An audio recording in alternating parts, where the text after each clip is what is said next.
والصلاة والسلام على سيد الأنبياء والمرسلين محمد وآله وصحبه أجمعين، أما بعد، فقد قال الله تبارك وتعالى في القرآن المجيد والفرقان الحميد: يا أيها الذين آمنوا استعينوا بالصبر والصلاة إن الله مع الصابرين. وقال النبي صلى الله عليه وسلم: بني الإسلام على خمس: شهادة أن لا إله إلا الله وأن محمدا رسول الله، وإقام الصلاة وإيتاء الزكاة وصوم رمضان وحج البيت من استطاع إليه سبيلا، أو كما قال عليه الصلاة والسلام. معزز سامعین کرام، برادران اسلام، میرے عزیز ساتھیوں، دینی بھائیوں، ہر چیز کی اس دنیا میں کوئی نہ کوئی بنیاد ہوتی ہے. کسی نہ کسی بنیاد کے تحت وہ چیز اس دنیا میں قائم رہتی ہے، دائم رہتی ہے. بغیر بنیاد کے، بغیر فاؤنڈیشن کے، بغیر پلر کے کوئی بھی چیز اس دنیا میں نہیں رہتی. مثال کے طور پر آپ اس بات پر غور کریں کہ جب ایک بلڈر گھر کی تعمیر کرتا ہے تو اس کی پہلے سے پلاننگ کرتا ہے، اس کو پہلے سے اندازہ کرتا ہے کہ کتنی بڑی بلڈنگ مجھے کھڑی کرنی ہے، اس کے لیے بنیادوں کو کتنا مضبوط کرنا ہے، کتنی گہرائی سے پلروں کو کھودنا ہے اور کتنے مضبوطی کے ساتھ اس میں میٹیریل ڈالنا ہے تاکہ اس کی لائف اچھی ہو، اس کی گارنٹی ہو، اس کے اندر استقامت ہو، مضبوطی ہو، طاقت ہو، یہ بہت دیر تک قائم اور قائم رہے. بالکل اسی طرح اسلام کی بھی کچھ بنیادیں ہیں، اسلام کی بھی کچھ پلر ہیں جس کے اوپر اسلام قائم ہے، دائم ہے، مضبوطی کے ساتھ وہ اسلام اس کے اندر موجود ہے. اگر وہ بنیاد ہی کمزور ہے، کسی کے اندر وہ بنیاد ہی نہیں ہے، تو اس کا مطلب یہ ہے کہ اس کے اندر سے اسلام کمزور ہے، اس کے اندر ایمان کمزور ہے. اللہ کے رسول صلی اللہ علیہ وسلم نے اسلام کی بنیادوں کو بتلاتے ہوئے 5 بنیادوں کو بتلایا. ہم اور آپ کے ٹاؤن میں سنتے رہتے ہیں، نعتوں میں سنتے رہتے ہیں، یہ حدیث ہے: بنی الاسلام علی 5: شہادت ان لا الہ الا اللہ وان محمد رسول اللہ واقام الصلاۃ وایتاء الزکاۃ. کہ اللہ کے رسول صلی اللہ علیہ وسلم نے ارشاد فرمایا کہ جس طرح ہر چیز کی بنیاد ہوتی ہے، بالکل اسی طرح اسلام کی بھی 5 بنیادیں ہیں جس کے اوپر اسلام قائم ہے. اگر ان بنیادوں میں سے ایک بھی بنیاد کمزور ہو گیا، ان بنیادوں میں سے ایک بھی بنیاد کھوکھلا ہو گیا، تو اس کا مطلب یہ ہے کہ اس انسان کے اندر اسلام مضبوطی کے ساتھ نہیں ہے، اس کا اسلام اور اس کا ایمان بھی کمزور ہے، کھوکھلا ہے. پھر ارشاد فرمایا: شہادت ان لا الہ الا اللہ. سب سے پہلی بنیاد ایمان ہے، سب سے پہلی بنیاد اللہ اور اس کے رسول کی گواہی دینا ہے کہ اللہ ایک ہے اور محمد رسول اللہ صلی اللہ علیہ وسلم اللہ کے رسول ہے اور آخری رسول ہے، اس کے بعد کوئی نبی آنے والا ہے. پھر دوسری بنیاد اقام الصلاۃ، نماز کو قائم کرنا. پھر تیسری بنیاد ایتاء الزکاۃ، زکات ادا کرنا. پھر چوتھی بنیاد صوم رمضان، رمضان کے روزے رکھنا. پھر 5ویں بنیاد حج البیت من استطاع الیہ سبیلا، اگر حج کرنے کی طاقت ہے، حج کرنے کے برابر اس کے پاس روپیہ پیسہ ہے تو حج کرنا. یہ 5 بنیادیں ہیں.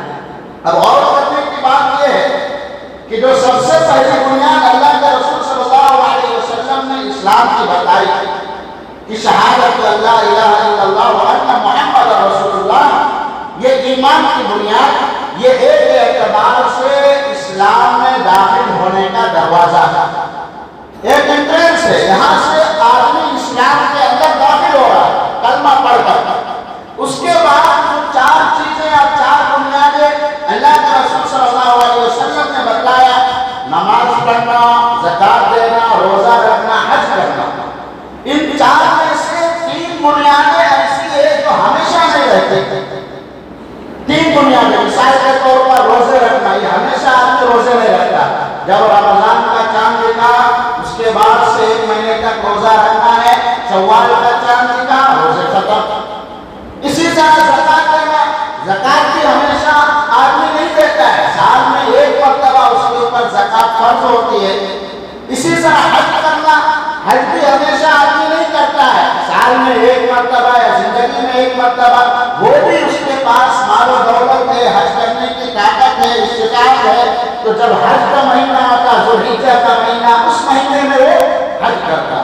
تو یہ 3 بنیادیں ایسی ہیں جو ہمیشہ نہیں رہتی، لیکن ایک بنیاد جس کو اللہ کے رسول صلی اللہ علیہ وسلم نے فرمایا، اقامت الصلاۃ، نماز ادا کرنا، یہ زندگی کے ہر مرحلے میں، ہر سچویشن میں، ہر کیفیت میں، چاہے وہ بیمار ہو، صحت مند ہو، تندرست ہو، چاہے وہ غم میں ہو، خوشی میں ہو، چاہے وہ مصیبتوں میں ہے، آرام و راحت میں ہو، چاہے اس کو چلنے نہیں آتا، چاہے اس کو کھڑے ہونے نہیں آتا، چاہے اس کو بیٹھنے نہیں آتا، لیٹنے کی حالت میں ہے، ہر حالت میں اس کے اوپر نماز فرض ہے۔ اب یہ بات سمجھنے کی ہے کہ نماز ایک ایسا اسلام کا پلر ہے، اس کے بغیر اسلام قائم ہی نہیں رہتا۔ حج بعد میں، روزہ بعد میں، زکات بعد میں، وہ وقتی طور پر ہے، لیکن نماز ہر حالت میں ہے، ہر کیفیت میں ہے۔ اور میرے عزیز دوستوں، غور کرنے کی بات ہے کہ نماز صرف اس امت کے اوپر فرض نہیں ہوئی، ہم اولاد کی نسل سے کہ صرف نماز اس امت کے اوپر ہی فرض ہوئی ہے، بلکہ اس سے پہلے جتنے نبی آئے، جتنے مذہب آئے، جتنے دین آئے، جتنے رسول آئے، ہر رسول کے یہاں، ہر نبی کے یہاں، ہر مذہب میں، ہر دین میں نماز فرض تھی۔ البتہ ان کے یہاں طریقہ الگ تھا، واجب ارکان الگ تھے، کسی کے امت میں نماز میں رکوع نہیں تھا، کسی میں قیام نہیں تھا، کسی میں سجدہ نہیں تھا، سجدہ تو ہر امت میں تھا، لیکن طریقہ الگ الگ تھا، لیکن نماز ہر امت میں ہے۔ قرآن کریم میں حضرت شعیب علیہ السلام کا جب تذکرہ آیا تو وہاں پہ ذکر کیا گیا، قالوا یا شعیب الصلاۃ تأمرنا ان نترک ما یعبد آباؤنا، اے شعیب جس نماز کا تم ہم کو حکم دے رہے ہیں، وہ نماز ہم کو ہماری پوجاؤں سے روکتی ہے، یعنی شرک کرنے سے روکتی ہے۔ حضرت شعیب علیہ السلام کا تذکرہ، حضرت زکریا علیہ السلام کا تذکرہ، اذ نادى في المحراب ان يصلي، حضرت زکریا علیہ السلام کا اولاد نہیں ہو رہی ہے، وہ محراب میں ایک کونے میں نماز پڑھ کے اپنے اولاد کے لیے اللہ سے دعائیں کر رہے ہیں۔ حضرت عیسیٰ علیہ السلام جب ماں کی گود میں ہیں، لوگ ان کے اوپر تہمت لگا رہے کہ آپ کی والدہ نے ایسا کیا ویسا کیا، تو حضرت عیسیٰ علیہ السلام ماں کی گود میں بچپن کی حالت میں اللہ کے حکم سے بولے، انی عبد اللہ، میں اللہ کا بندہ ہوں، آتانی الکتاب وجعلنی نبیا، مجھے اللہ نے کتاب عطا کی، مجھے نبی بنا کر بھیجا، واوصانی بالصلاۃ، اور اللہ نے مجھے نماز کا حکم دیا۔ الغرض جتنے نبی آئے، حضرت اسماعیل علیہ السلام، حضرت ابراہیم علیہ السلام جب اپنے بیٹے کو بے آب ہو گیا وادی میں، یعنی مکہ میں، وہاں پر کوئی آبادی نہیں تھی، گھاس پھوس کچھ بھی نہیں تھا، وہاں پر چھوڑ رہے ہیں اور دعا کیا کر رہے ہیں، رب اجعلنی مقیم الصلاۃ، اے میرے پروردگار مجھے اور میری اولاد کو نماز ادا کرنے والا بنا ہے، اور یہ دعا کر رہے ہیں کہ فاجعل افئدة من الناس تهوی الیہم وارزقهم، اے میرے پروردگار میں یہاں پر میری اولاد کو دوسری جگہ سے ہجرت کر کے لا کے یہاں پر اس لیے چھوڑا ہوں تاکہ وہ نماز کو قائم کرے، تاکہ نماز ادا کرے۔ یہ جتنے نبیوں کا تذکرہ ہم قرآن پاک میں پڑھیں گے، ہر نبی کے امت میں، ہر نبی کے مذہب میں، ہر نبی کی شریعت میں نماز کا حکم دیا گیا ہے۔ اسی طرح اس امت میں بھی نماز کا حکم دیا گیا۔ میرا عزیز دوستو، نماز کو ہم اور آپ ہلکے میں لیتے ہیں۔ نماز جو ہے ایک عربیت کا اظہار ہے کہ چل کے عبادت کر رہا، کبھی بیٹھ کے عبادت کر رہا، مطلب ذکر و اذکار کر رہا، کبھی استغفار کر رہا، کبھی اللہ کی تعریفیں کر رہا. لیکن نماز ایک ایسی عبادت ہے جس میں کھڑے ہو کر، بیٹھ کر، جھک کر، ہر حالت میں اللہ کی عبادت کا اظہار ہو رہا ہے. یعنی جسم کے ہر پرزے سے، جسم کے ہر حصے سے اللہ کی عبادت کا اظہار ہو رہا ہے. اس کو عبادت کی شان کہتے ہیں. نماز کے ذریعے سے آدمی اپنے رب کے یہاں، اپنے پروردگار کے یہاں اپنے عجز کا، اپنے عاجزی کا اظہار کرتا ہے. نماز کے اندر آدمی اپنے پروردگار کی بڑائیاں کرتا ہے. نماز کے اندر آدمی اپنے غموں کا اظہار اپنے پروردگار کے سامنے رکھتا ہے، اپنی ضرورتوں کا اظہار اپنے پروردگار کے سامنے رکھتا ہے. آیا نیت کیا پروردگار میرے ساتھ ایسی حالت ہے، دل میں ہے اس کے اندر نماز پڑھ رہا ہے. تو یہ جو ہے عبادت کا مظہر ہے. اور اسی لیے اللہ کے رسول صلی اللہ علیہ وسلم نے ارشاد فرمایا الصلاۃ معراج المؤمنین، کہ ہر نبیوں کا ایک معراج ہوتا ہے. معراج کا مطلب ہوتا ہے ترقی کرنا، بلندی حاصل کرنا، کامیابی حاصل کرنا، فتح و کامرانی اس کے ساتھ آنا. اس کا نام معراج ہے. اللہ کے رسول صلی اللہ علیہ وسلم معراج کر گئے، وہاں سے تحفہ لے کر آئے اور فرمایا کہ مجھے میرے پروردگار کی طرف سے تحفہ جو ملا ہے وہ نماز کا ملا ہے. اب اور آپ کو معلوم ہے اس دنیا میں جتنی عبادتیں، جتنے فرائض، جتنے واجبات اللہ نے دیا ہے ہم کو اور آپ کو پیارے آقا صلی اللہ علیہ وسلم کے ذریعے سے، وہ صرف دنیا میں ہی دیا. لیکن جب نماز کو دیا تو اللہ تبارک و تعالیٰ نے آقا کو بلا کر وہاں پر ایک تحفے کے شکل میں، ایک گفٹ کے شکل میں پیارے آقا صلی اللہ علیہ وسلم کے ذریعے سے دیا. اور پھر اللہ کے رسول صلی اللہ علیہ وسلم نے فرمایا اے لوگوں، ہر نبی کا ایک معراج تھا. حضرت نوح علیہ السلام مچھلی کے پیٹ میں تھے، ان کا معراج وہی ہو گیا. حضرت موسیٰ علیہ السلام کوہ طور پہ تھے، وہاں معراج ہو گیا. حضرت اسماعیل علیہ السلام ذبح کیے جا رہے تھے، وہاں پر ان کی معراج ہو گئی. حضرت ابراہیم علیہ السلام وہاں بلا بلا وادی میں چھوڑنے گئے، آگ میں ڈالے گئے، ان کی معراج وہی ہو گئی. میری معراج میں اللہ سے ملاقات کرنے کے لیے گیا. ہر نبی کے ایک معراج ہے اور اس کی امتیوں کا بھی ایک معراج ہے. لیکن میری امت کا معراج یہ ہے کہ اس کی معراج نماز ہے. نماز میں اپنی کامیابیاں وہ حاصل کرتا ہے، نماز میں اس کے لیے ترقیاں آتی ہے، نماز میں اس کے لیے فتح و کامرانی کے فیصلے ہوتے ہیں. میرے عزیز دوستوں، یہیں تک بس نہیں، اللہ کے رسول صلی اللہ علیہ وسلم نے ارشاد فرمایا ان الصلاۃ تنہی عن الفحشاء والمنکر، کہ نماز کی تاثیر یہ ہے، ہر چیز کا ایک اثر ہوتا ہے، بغیر اثر کے کوئی چیز اس دنیا میں نہیں ہے. کوئی نہ کوئی افیکٹ ہر چیز کے اندر موجود ہے. نماز کی تاثیر یہ ہے کہ وہ بندے کو برائیوں سے روکتی ہے. اب کیسے روکے؟ ہم اور آپ کو دیکھنا ہے کہ آج کل دنیا میں بہت سارے لوگ ایسے ہیں جو نماز پڑھ رہے، 5 وقت کا نماز ہی پڑھ رہے لیکن گناہ کے کام نہیں کر رہے. 5 وقت کا نماز ہی پڑھ رہے، وہ کسی کے اوپر ظلم بھی کر رہے، کسی کا مال بھی ہڑپ رہے ہیں، وہ ناانصافیاں کر رہے، یتیموں کا مال مار رہے ہیں، وہ جھوٹ بھی بول رہے ہیں، کاروبار ان کے صحیح نہیں ہے، اور بس نماز بھی پڑھ رہے ہیں لیکن وہ برے کے کام بھی کر رہے ہیں. اب اللہ تبارک و تعالیٰ نے جو ارشاد فرمایا ان الصلاۃ تنہی عن الفحشاء والمنکر، کہ نماز کو برائیوں کو روکتی ہے. نماز کی تاثیر یہ ہے کہ آدمی برائیوں سے رک جاتا ہے. تو اس کی تاثیر تو ہم کو نظر نہیں آ رہی ہے، لیکن اس کے لیے شرط ہے.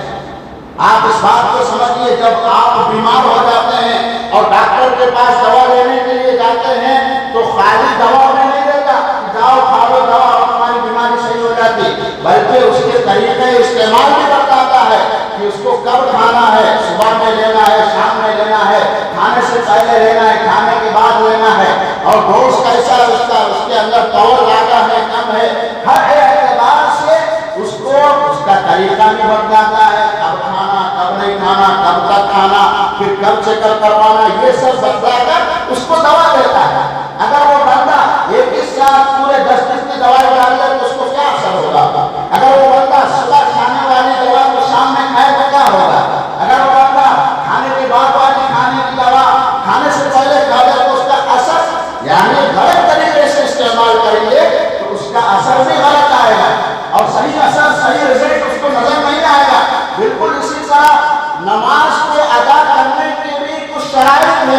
کہ آدمی اخلاص کے ساتھ نماز ادا کرے.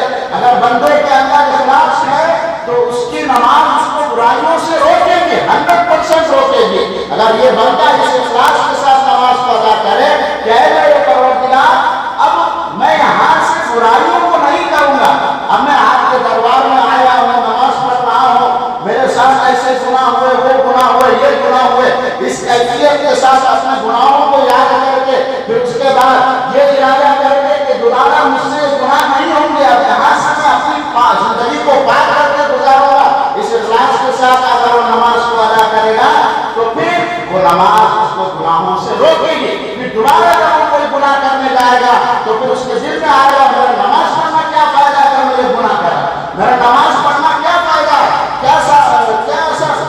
میری نمازیں برباد، میرے روزے برباد. اس لیے میرے عزیز دوستو، نماز کی بھی تاثیر ہے لیکن اس کے بھی شرائط یہ ہے کہ اخلاص کے ساتھ، الہیت کے ساتھ، دکھلاوا نہیں، کسی کو دکھانے کے لیے نہیں، کسی یا کاہلی کے ساتھ نہیں، سستی کے ساتھ نہیں. جو لوگ دکھانے کے لیے نماز پڑھتے ہیں کہ میں بہت بڑا نمازی ہوں یا میں نمازی ہوں، یا سستی کے ساتھ پڑھتے ہیں یا کاہلی کے ساتھ پڑھتے ہیں، تو ایسے لوگ منافقین کے ساتھ جہنم میں جائیں گے. قرآن کریم میں ہے وَلَا يَأْتُونَهُمْ كُسَالَىٰ إِلَّا وَلَا يُنْفِقُونَ إِلَّا وَهُمْ كَارِهُونَ، کہ جو لوگ اپنی نمازوں میں سستی کرتے ہیں اور نمازوں میں ریاکاری رکھتے ہیں، دکھلاوا کرتے ہیں، تو وہ لوگ منافقین کے ساتھ جہنم میں جائیں گے. اور ان المنافقین فی الدرک الاسفل من النار، منافقین جہنم کے سب سے نچلے درجے میں ہوں گے. سب سے نیچے درجے میں بولے تو جہاں سب سے زیادہ عذاب دیا جاتا ہے، سب سے خطرناک عذاب دیا جاتا ہے، وہاں پر منافقین ہو گیا. اور منافقین کے ساتھ یہ لوگ ہوں گے جو ریاکاری کرتے ہیں، سستی کرتے ہیں نماز میں. تو میرے عزیز دوستوں، نماز کے اندر تاثیر ہے، شرط یہ ہے کہ ہم اس کو اخلاص کے ساتھ، اچھی نیت کے ساتھ، سچے دل کے ساتھ ادا کریں تو وہ نماز تمہیں اپنی تاثیر بھی دکھلائے گی اور تمہاری زندگیوں میں بدلاؤ بھی لائے گا. تیسری بات جو عرض کرنی ہے میرے عزیز دوستوں، نماز اتنی اہم عبادت ہے کہ اللہ کے رسول صلی اللہ علیہ وسلم نے ایک مرتبہ ارشاد فرمایا، میرا دل چاہتا ہے کہ میں چند لوگوں کو جنگل بھیجوں اور یہ حکم دوں کہ پورا جنگل کاٹ کے لاؤ اور پھر اس لکڑیوں سے ان لوگوں کے گھروں کو جلا دو جو نماز کے حکم، نماز کا وقت آنے کے بعد بھی نماز قائم نہیں کر سکتے. لیکن میں سوچتا ہوں کہ ان کے گھروں میں ان کے بچے ہیں، ان کی عورتیں ہیں، ان کی ضروریات ہے، اس لیے میں نہیں حکم دے رہا. مطلب یہ ہے کہ اتنا سخت عمل ہے کہ اللہ کے رسول صلی اللہ علیہ وسلم کے دل میں بھی بڑی تکلیف ہو رہی ہے. اب یہ بات آپ سوچئے کہ جو لوگ نماز کو چھوڑ رہے ہیں، اللہ کے رسول صلی اللہ علیہ وسلم کے دل کو تکلیف دے رہے ہیں، اور تکلیف دیتے ہوئے کہ کیا وہ اپنی زندگیوں میں خوش رہ سکتے ہیں؟ کیا وہ ان کے اوپر برکتیں آ سکتی ہے؟ کیا وہ ان کے اوپر رحمتیں آ سکتی ہے؟ بالکل نہیں. جو اللہ کے رسول صلی اللہ علیہ وسلم کو تکلیف دے، اللہ کبھی بھی ان کے اوپر برکتیں، رحمتیں حاصل نہیں کریں گے. میرا عزیز دوستوں، حضرت عمر فاروق رضی اللہ تعالیٰ عنہ جو مسلمانوں کے دوسرے خلیفہ ہیں، جو 10 سال مسلمانوں کے اوپر حکومت کیے اور آدھی دنیا سے زیادہ ان کی حکومت تھی، جب وہ اپنے گورنروں کو، اپنے ماتحتوں کو، اپنے عاملوں کو خط لکھتے تھے تو یہ کہتے تھے کہ آپ لوگ نماز کی پابندی کرو، میں تم سے انکم کتنا ہے، خرچہ کتنا ہو رہا، کون کتنا لا رہا ہے، کون کتنا ٹیکس وصول رہا ہے، کتنا جزیہ وصول رہا ہے، یہ میں تم سے نہیں پوچھوں گا، تم سے تمہاری نمازوں کے بارے میں حکم دے رہا ہوں. اگر تم نمازوں میں کمزور ہے، اس کا مطلب یہ ہے کہ تم دنیا کے پورے معاملات میں کمزور ہے. اگر تم نمازوں میں صحیح نکلے، پختہ نکلے، تو اس کا مطلب یہ ہے کہ تم اپنے ماتحت سٹیوں کو، تم اپنے ماتحت علاقوں کو صحیح سے چلا رہے ہو. یہ حضرت عمر رضی اللہ تعالیٰ عنہ کا معمول تھا. میرے عزیز دوستوں، اب ہم اور آپ کا ماحول کیا ہے؟ ہم زندگی بھر نماز کو چھوڑتے رہتے ہیں. زندگی بھر ہم جب موقع مل گیا نماز پڑھ لیے، جب نہیں ملا چھوڑ دیے، ایک دم ہلکے میں لے کے اس کو زندگی گزار رہے ہیں. جب آدمی مر جاتا ہے تو ہم کیا کرتے ہیں؟ قرآن خوانی کر کے اس کے اوپر فاتحہ کر کے اس کے نام پہ بخشش کرا دیتے اور یہ سمجھتے کہ اس کا کام ہو گیا، انہیں جنت میں چلا گیا۔ بیمار ہے اور پریشانیوں میں مبتلا ہے تو آیت کریمہ کراتے، دعا کرا لیتے، اب سمجھتے کہ ہماری پریشانیاں ختم۔ میرے عزیز دوستوں، اگر اس طرح کا ماحول بنا رہا تو یقین جانیے ہم کبھی بھی جنت میں نہیں جا سکتے۔ کیوں؟ اس لیے کہ اللہ کے رسول صلی اللہ علیہ وسلم نے ارشاد فرمایا کل قیامت کے دن سب سے پہلے بندے سے جو سوال کیا جائے گا وہ یہ نہیں پوچھا جائے گا کہ مرنے کے بعد اس کے نام پہ فاتحہ ہوا یا نہیں ہوا، مرنے کے بعد انہیں سلام پڑھا نہیں پڑھا، مرنے کے بعد انہیں زندگی میں جماعت میں گیا نہیں گیا، انہیں اللہ کے راستے میں لگایا نہیں لگایا، انہیں کتنے سلام پڑھا، کتنے فاتحہ دیا، کتنے سجدہ پھیلایا، یہ نہیں پوچھیں گے۔ سب سے پہلے اللہ رب العزت جب اس سے پوچھیں گے تو یہی پوچھیں گے کہ تیری نمازیں کیسی تھی، تیری نمازیں کیا تھی، کتنی تھی، تو نے زندگی میں کتنے وقت تیرے اوپر نماز فرض ہوئے اور تو نے کتنے نمازیں ادا کی ہیں۔ میرے عزیز دوستو، سب سے پہلے یہ سوال ہوگا۔ پیارے آقا صلی اللہ علیہ وسلم نے ارشاد فرمایا اول ما یسأل عنہ العبد یوم القیامت الصلاۃ، کہ کل قیامت کے دن سب سے پہلے یہ نہیں پوچھیں گے کہ تو نے میرے اوپر کتنا سلام پڑھا، کتنے درود پڑھے، کتنے فاتحہ دیا، کتنے اللہ کے راستے میں چلا لگایا، تو کتنے سجدہ پھیلا کرا، یہ نہیں، سب سے پہلے پوچھیں گے کہ تو کتنے نمازیں پڑھا، میرے اوپر کتنے نمازیں پڑھا۔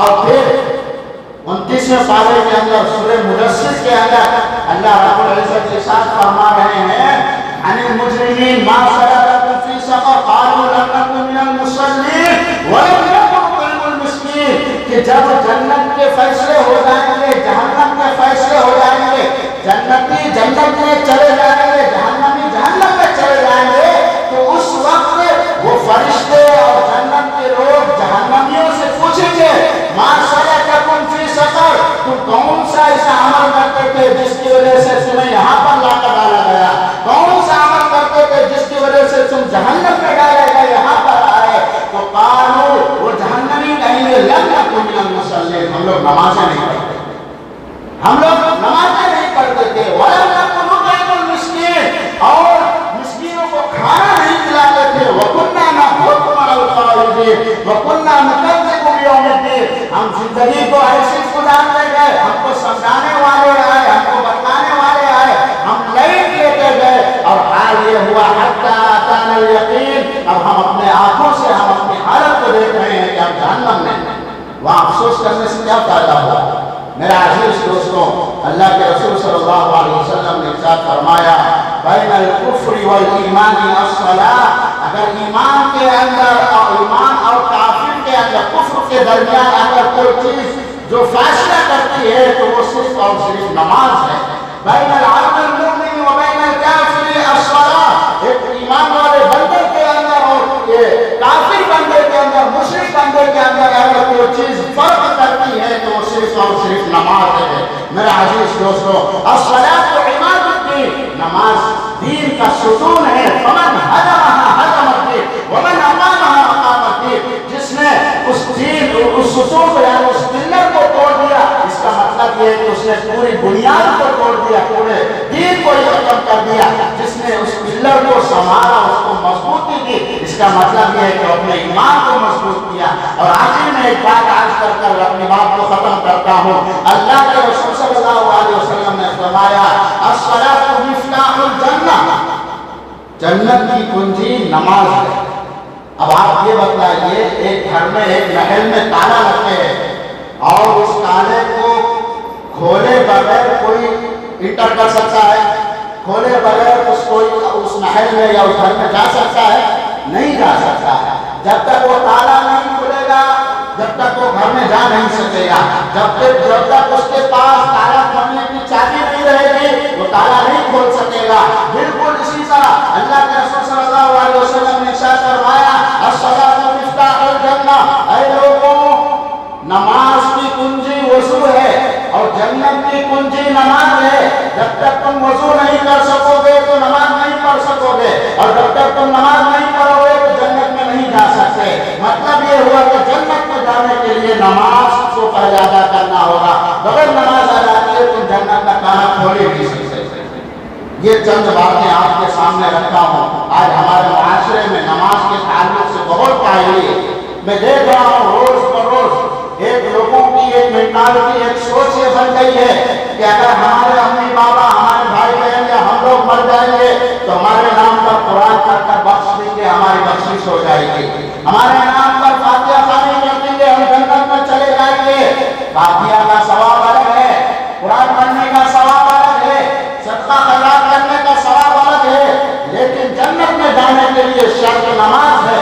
جب تک تم نماز کو ادا نہیں کرو گے، جب تک تم جنت میں نہیں جا سکو گے. اور قیامت کے دن جب نماز کے بارے میں سوالوں کا جواب دیا جائے گا تو اللہ رب العزت یہ ارشاد فرما رہے ہیں.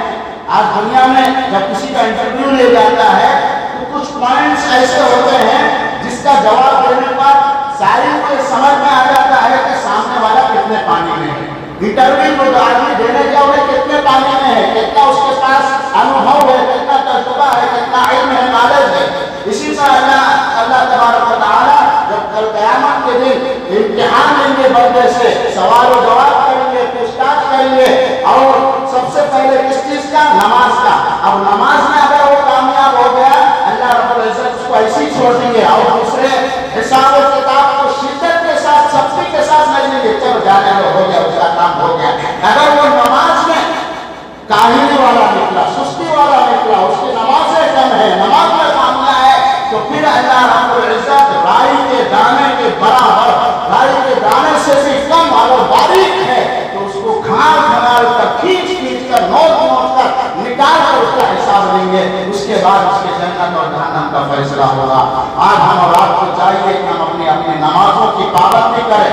جہاں بھی ہے، کہیں پر بھی ہے، گھر میں ہے، مسجد میں ہے، کسی بھی علاقے میں ہے، سفر میں، حضر میں ہے، نمازوں کو قیام کرے. اگر نمازیں ہماری صحیح ہے، کامیاب ہے، تو آخرت بھی ہماری کامیاب ہے. اللہ رب العزت سے دعا ہے کہ ہم سب کو پانچوں نماز پر وقت ادا کرنے کی توفیق عطا فرمائے. آمین. واخر دعوانا الحمدللہ رب العالمین. جو اللہ سنت